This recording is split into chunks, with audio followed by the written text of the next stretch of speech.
A little bit later. Moving on, the Kenya Revenue Authority KRA has urged the public to register on the electronic tax invoice management system, terming it as convenient, time-saving and accurate. The tax agency noted that the invoices are electronically validated, signed, and details are transmitted to the tax portal on a real-time basis. KRA partnered with the Kenya Broadcasting Corporation KBC in a 3-day roadshow that ended today to create awareness of the new system in streamlining revenue collection.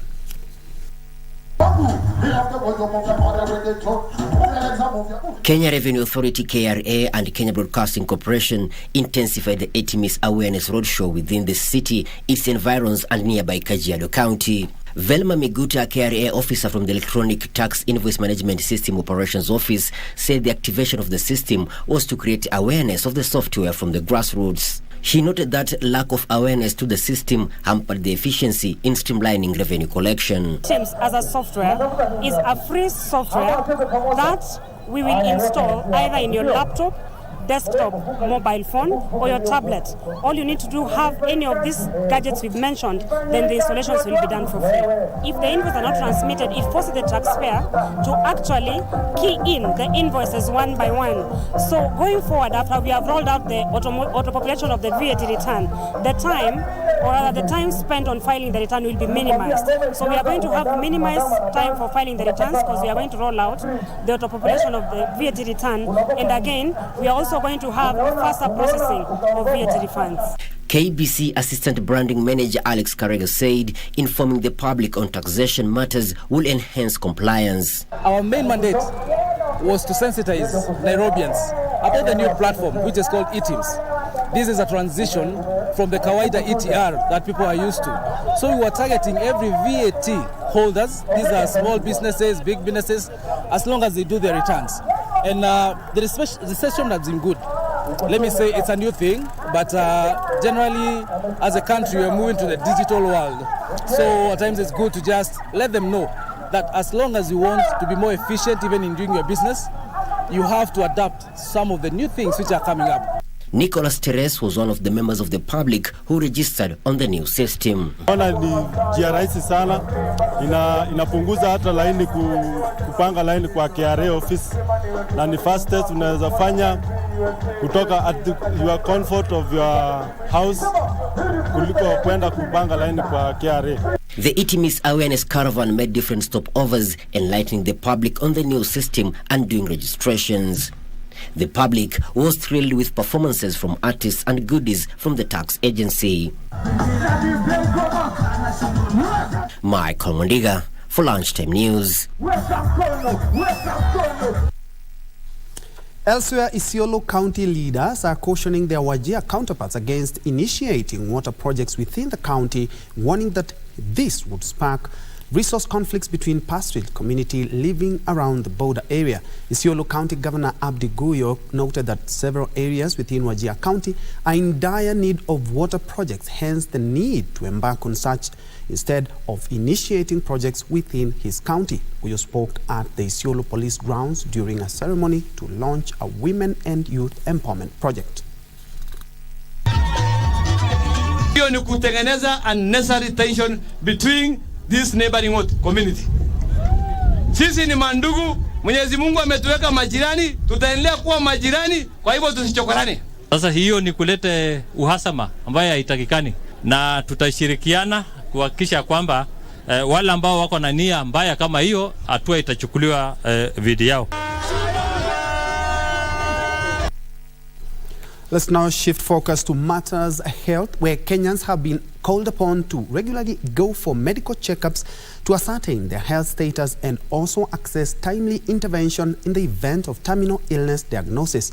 At a forum for health stakeholders drawn from different organizations organized by Texas Medical Center, delegates noted the importance of early diagnosis and provision of affordable treatment, citing the example of cancer. They called on the government to reduce the cost of treatment so that more patients can benefit. We are here to tell the public that it's possible to get treated for cancer and stay a healthy life, and also to screen the general public for diagnosis. Wakenya ningewaambia wajitokeze na wakuje wapimwe, ukiwa na free screening, ama pia kwa hospitali mtu anaweza enda kwa hospitali na aende afanyiwe screening. Na ndipo ajijue mapema atibiwe. Tuko na madaktari hapa Kenya. Juu mimi nimetibiwa Kenyatta. So unaona tuko na madaktari hapa Kenya ambao wanatibu na watu wanapona. Lakini gharama. From health to education, where the government will this week start paying dues owed to examiners of the 2022 national examination. Education Cabinet Secretary Ezekiel Mashogu says 2 billion shillings has been set aside to pay the outstanding dues to all the Kenya National Examination Council examiners, official contractors and suppliers.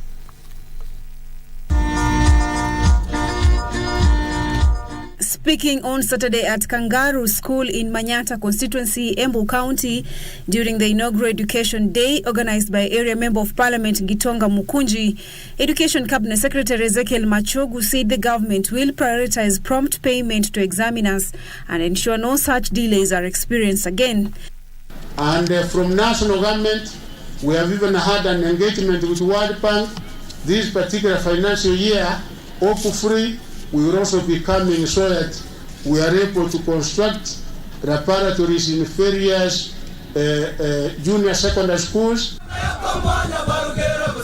Additionally, Machogu revealed that payment of 2.5 billion shillings to contractors charged with building classrooms, which started last week, is underway.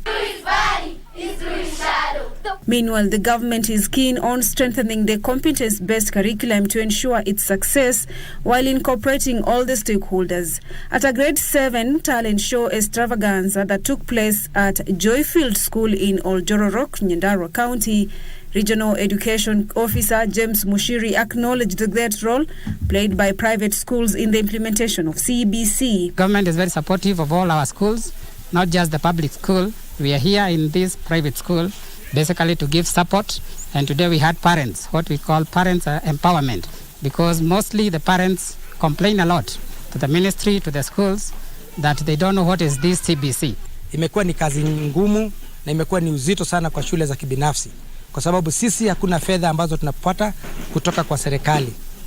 Kwa hivyo tungeomba kwa unyenyekevu sana ya kwamba wakati capitation ya shule za kawaida ama shule za serikali wanapopokea kama 15,000 ambazo wanapokea, ni vizuri hata shule za kibinafsi at least watupatie hata kama ni nusu ya hizo pesa. For Lunchtime News, I'm Zainab Said. Now to a slippery story where, in a bid to change the negative perception people have about snakes, the National Museums of Kenya educated members of the public about these feared yet ecologically important reptiles in our ecosystem and the need to conserve these species. This was also in observation of the World Snake Day that is marked every 16th of July. Our reporter Alvin Kaunda with these details. These were the scenes at the Nairobi National Museum. Students, families and friends gathered on this special day to mark World Snake Day, which is observed on July 16th. Generally, we are trying to take that phobia and myths that people believe that snakes are dangerous. So we are trying to come up with a way that people can understand that snakes are friendly and they are helpful to the environment and also to us as human beings. Out of the 3,600 snake species in the world, only 600 are considered venomous. In Kenya, we have 140 species around there, or snakes, and it's only about 10%. We are talking about 10 to 15 species, around 20, that can cause death. So the rest have been judged, and already everybody believes they can kill you. All around the world, there are several myths and misconceptions regarding snakes, many of which are negative. According to researchers, snakes play a major role in the ecosystem as they can protect us from diseases such as hantavirus, a type of plague that rodents can carry. Some snake venoms are used as templates for medicines and can also be used to treat high blood pressure, heart failure, and heart attack.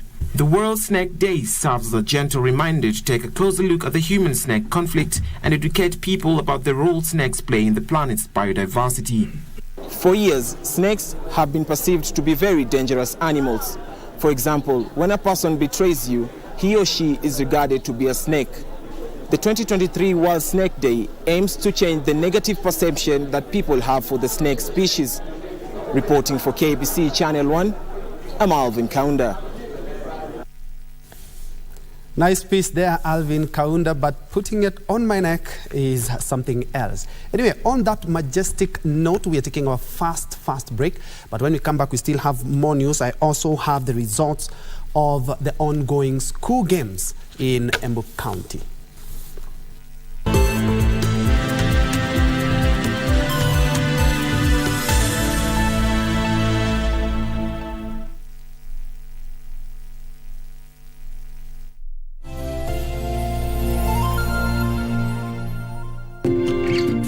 What's that?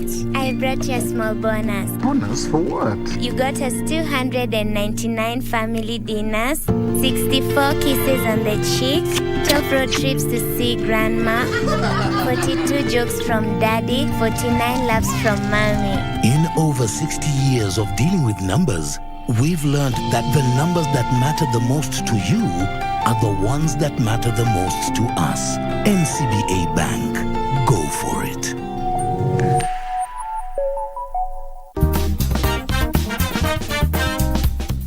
What do we actually regard as faith in God? Cult will first of all present, it will bombard you with love.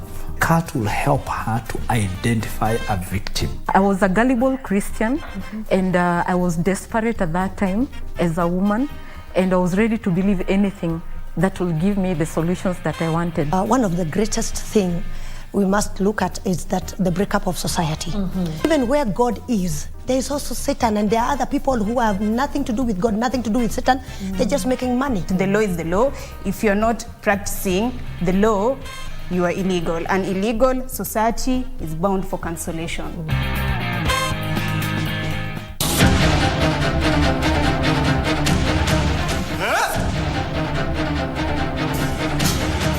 제보요. 뭐가 잘 안 풀려, 강 사장? 죄도 안 풀려. 아니, 꼬여가기만 하네. 야! 진짜 똑바로 안 해! 아니, 어떤 놈이 아콘 길막을 하고요? 이게 범벅해요!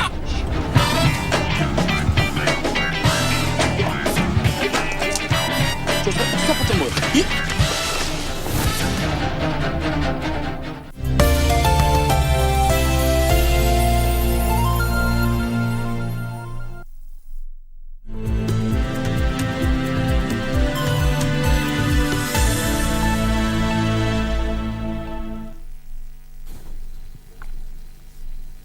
Welcome back and thanks for keeping it KBC Lunchtime News. Moving on, leaders from Rift Valley region have urged for the halting of next week's demos by Azimio la Umoja One Kenya coalition. The leaders called on opposition leader Raila Odinga to critique the government but let it deliver services to the people. However, speaking in Migori County, Governor Ochilo Ayako said police are to blame for provoking the protesters.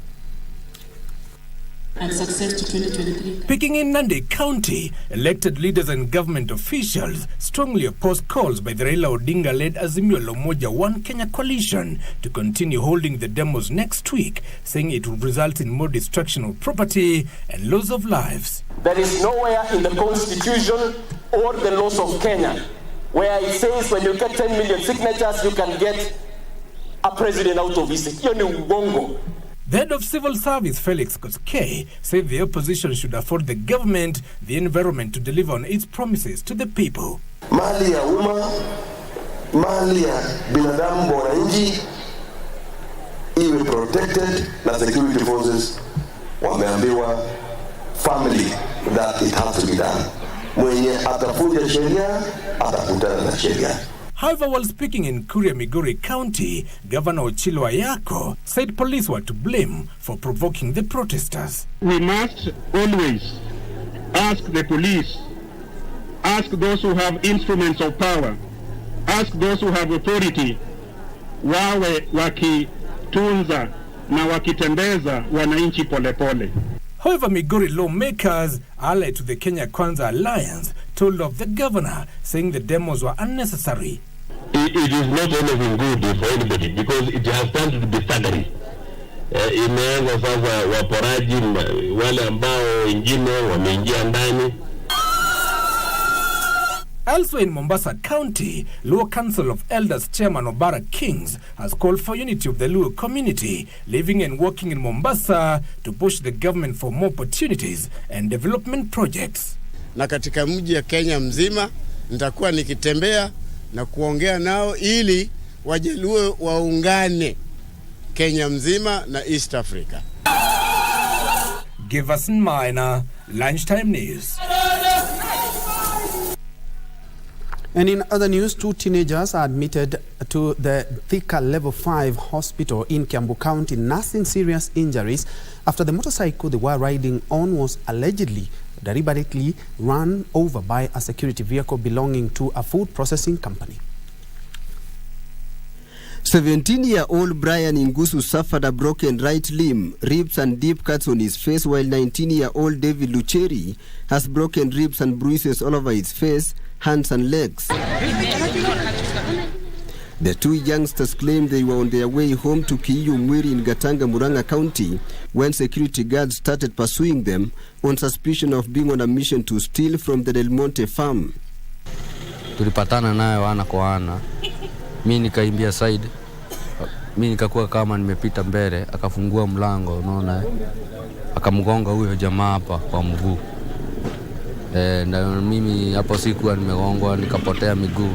Nikapotea hapo kwa hiyo kichaka. Mtoto wangu amevunjika na sasa sina mbele na nyuma, sina kazi na sina hela. Mimi nitoe wapi pesa ndio nitipu mtoto? Mimi nataka tu watu wa Telemondi waachipike. Gatanga Sub-County Police Commander Patrick Nyanga confirmed the incident, saying it was reported as an accident and further investigations are underway. Elsewhere, a 25-year-old man is seeking justice after he was allegedly run over by a police vehicle in Mlolongo Town, Machakos County. William Mwanzia suffered head injuries and a crushed right leg. He claims the vehicle was driven by a police officer and had 2 other occupants. Lakini hao watu wawili wenye alikuwa na wao ndio sikujua alikuwa ananiuliza nini.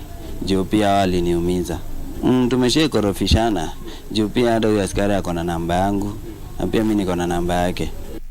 The 3 allegedly attacked him on the 5th of April this year. Tilio Marco for Lunchtime News.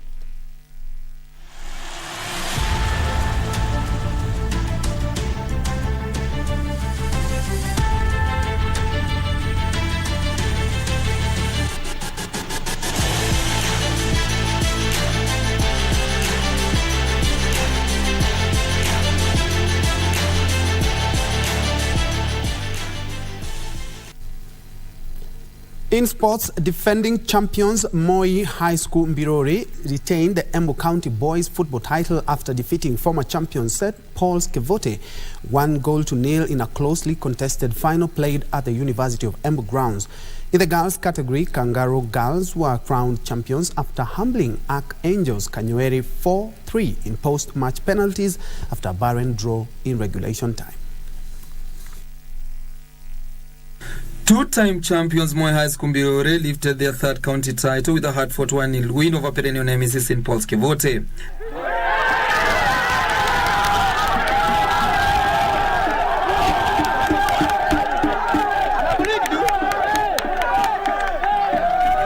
The win extended Mbirori's dominance in boys football. In the girls category, Kangaroo girls were crowned champions after trouncing Archangels Kanyueri 4-3 in post-match penalties after a barren draw in normal time. In volleyball, Kamutu boys thrashed Kangaroo School by 3 straight sets of 25-19, 25-17 and 25-14, while in girls volleyball St. Anne's Keriare defeated Ngonyomo by 3 straight sets of 25-18, 25-22 and 25-17. Kulingana na mwaka yenye tulikuwa mwaka ya jana, naweza sema timu zote kutoka kwa sub county and the county even na hata kwa zonals, timu zote tunaona walikuwa wameprepare vizuri, lakini vijana wangu walijiandaa kweli kweli. Tumepiga zoezi na tunashukuru Mungu hatujapoteza game yoyote. Ni achievement kidogo, hata kama tulikuwa tunatarajia kutoka kwa finali, tulikuwa tuna hope tutaenda hadi regionals. The last time St. Paul's tulikuwa kwa finali kama hii ilikuwa in 2018. So it is since 2018, hizo ni miaka 5 ya tujakuwa kwa county games, tulikuwa tunagongwa zonals. We want to thank also St. Paul's Kifoti. It was a worthy opponent, and but we were better than them. And we have won all the matches. We only drew in one. We have done a lot of investment in this team. Our coaches had sleepless nights. The winners will represent Embu County in the regional competition in Machakos County next week. Congratulations to the winners. Further afield, defending champion Novak Djokovic is optimistic ahead of this eagerly anticipated Wimbledon meeting with top seed Carlos Alcaraz in the men's singles final. Meanwhile, Marketa Vondrousova became the first unseeded player to win the Wimbledon women's singles title as Ons Jabeur wait for a major goes on. Vondrousova, ranked 42 in the world, humbled 2022 runner-up Jabeur 6-4, 6-4 to lift the title. Serbia's Djokovic and Spaniard Alcaraz will meet on center court this afternoon. Second seed Djokovic goes for 9th men's title, which would both be record-equaling feats. The pair have been two of the leading players on ATP tours this year and scrambled for position as the world number 1. Meanwhile, Marketa Vondrousova became the first unseeded player to win Wimbledon's women's singles title as Ons Jabeur wait for a major goes on. 6th seed Jabeur has now lost all 3 major finals she has played in, and she was in tears at the end. Vondrousova, who came to Wimbledon as a fan last year wearing a cast after wrist surgery, fell flat on her back as the magnitude of what she had achieved sank in. After sharing a warm embrace with Jabeur at the Nade, she knelt on the grass again and looked close to tears as she drew the applause of the center crowd. Jabeur, who lost to Elena Rybakina in last year's final after winning the first set, she becomes crowd favorite at the All England club in recent years. Congratulations, and you are such an inspiration for all of us, and I hope you're gonna win one day. You know, you're an amazing person, and congrats guys, you are doing amazing job.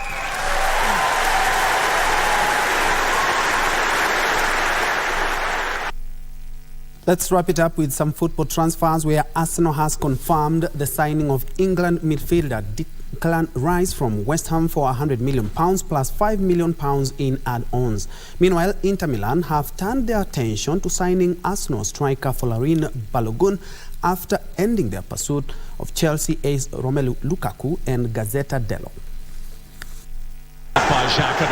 Arsenal has confirmed the signing of England midfielder Declan Rice from West Ham. The Gunners' announcement comes after the 24-year-old issued an open letter to the Hammers fans saying how the decision was tough. Rice has signed a 5-year contract with Arsenal in a deal which has an option of a further year. Rice has moved on after captaining West Ham to the Europa Conference League title last season. Meanwhile, Tottenham Hotspur's target Mickey van de Ven appears to be very pleased about Jurrien Timber joining Arsenal this week. The Gunners confirmed the signing of the Dutch international ahead of the tour to the United States. Jurrien Timber became the second signing of the summer for Arsenal after Kai Havertz was quickly followed by Declan Rice. Van de Ven and Timber have played together on the international stage and could now be making the move to the North London. Meanwhile, Inter Milan have turned their attention to signing Arsenal striker for the Champions League final.